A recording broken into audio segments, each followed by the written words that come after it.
ভালোবাসা সত্যিই সুন্দর। আমরা তো তাই জানি। ভালোবাসা সত্যিই সুন্দর।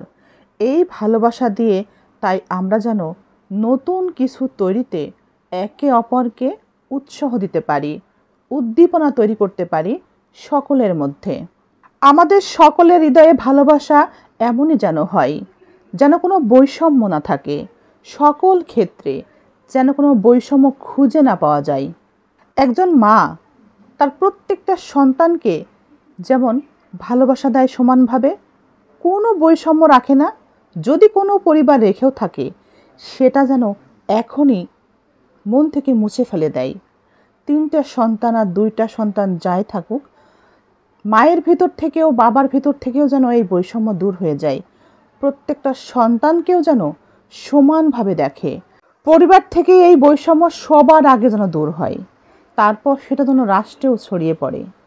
বৈষম্য দূর হওয়ার যে আন্দোলনে আজ আমরা নেমেছি, সেটা পরিবার থেকেই নিশ্চিহ্ন করতে হবে সবার আগে, এবং সাথে সাথে আমাদের রাষ্ট্র থেকে, দেশ থেকেও সকল পর্যায়ের বৈষম্য দূর করতে হবে।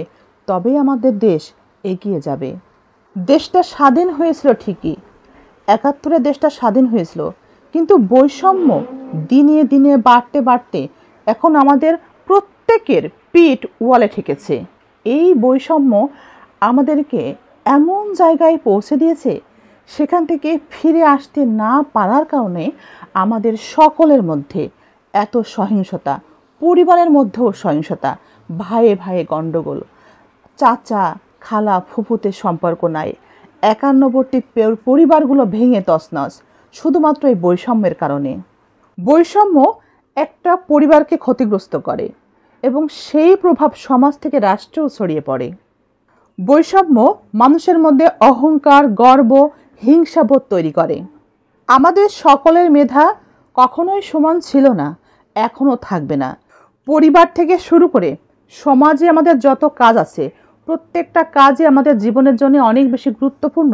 কোনো কাজকেই আমরা বাদ দিয়ে আমাদের জীবনকে এগিয়ে নিতে পারি না। কথায় আছে না, হাতের 5টা আঙ্গুল, প্রত্যেকটা আঙ্গুল কি সমান? প্রত্যেকটা আঙ্গুলই অসমান, কিন্তু তারপরও প্রত্যেকটা আঙ্গুলেরই কিন্তু একটা গুরুত্ব আছে। একটা আঙ্গুল না থাকলে তখনই কিন্তু বোঝা যায় ওই আঙ্গুলটার গুরুত্ব সব থেকে বেশি ছিল। বাকি আঙ্গুলগুলো তখন গুরুত্বহীন হয়ে যায়। কিন্তু আবার ওই আঙ্গুলটা থাকলে অন্য আরেকটা আঙ্গুল যদি চলে যায় বা কেটে ফেলে দেওয়া হয়, তাহলে দেখা যায় সেই আঙ্গুলটারই অনেক বেশি গুরুত্ব ছিল। অর্থাৎ হাতের 5টা আঙ্গুলের গুরুত্বই কিন্তু সমান। আঙ্গুলগুলো ছোট বড় অথবা তাদের অবস্থান যাই হোক না কেন, যে যেখানে যেভাবে আছে সে সেখানে থেকেই অনেক বেশি গুরুত্বপূর্ণ ভূমিকা পালন করে। আমাদের জীবনের প্রত্যেকটা কাজই কিন্তু একইভাবে আমাদের জীবনের জন্যে অনেক বেশি গুরুত্বপূর্ণ ভূমিকা পালন করে। আমরা যে যেখানে আছি, যে কাজ করি না কেন, প্রত্যেকটা কাজই কিন্তু সম্মানের। এই বৈষম্য দূর করতে হবে। কাজের মধ্যে কোনো বৈষম্য তৈরি করে একজনকে ছোট করে হিংসা, বিদ্বেষ, অহংকার, গর্ব দূর করতে হবে আমাদের মন থেকে সবার আগে। আমরা ভাই ভাইয়ে 2 ভাই হলে 2 ভাই এগিয়ে যেতে হবে সমান তালে। 2 ভাই 2 ভাইয়ের পাশে থাকতে হবে। একজন পিছিয়ে পড়লে তাকে হাত ধরে সামনে টেনে একসাথে হাঁটতে হবে। আমাদের মন মানসিকতা যদি এমন তৈরি না হয়, আমাদের দেশ কখনোই এগিয়ে যেতে পারবে না, আবারও পিছিয়ে পড়বে 1000 বছর দূরে। এক ভাইয়ের প্লেটে খাবার না থাকলে আর এক ভাই সেই প্লেটে খাবার দেওয়ার মতো মন মানসিকতা তৈরি করতে হবে। এভাবেই পরিবার থেকে, সমাজ থেকে বৈষম্য চিরতরে মুছে ফেলতে হবে। সেটার এখনই সময়। বুলেটে বুক ঝাঁঝরা হয়ে যাওয়া বন্ধুর পাশে যখন হাজারো বন্ধু, হাজারো ছোট বড় ভাই বোন একত্রিত হয়েছে, তারা বৈষম্য চায় না, দেশের উন্নয়ন চায়, নিজেদের উন্নয়ন চায়, দেশের মর্যাদা বৃদ্ধি করতে চায়, দেশের লুটপাট ঠেকাতে চায়, দেশের সম্পদ দেশেই থাকবে, এটাই ছিল তাদের দাবি। যা আমরা না বুঝে ছাত্রদেরকে ভুল বুঝে হাসিনা সরকার ছাত্রদের উপরে গুলি বর্ষণ করে, তাদের অত্যাচার জুলুম করে দাবিয়ে রাখার চেষ্টা করে।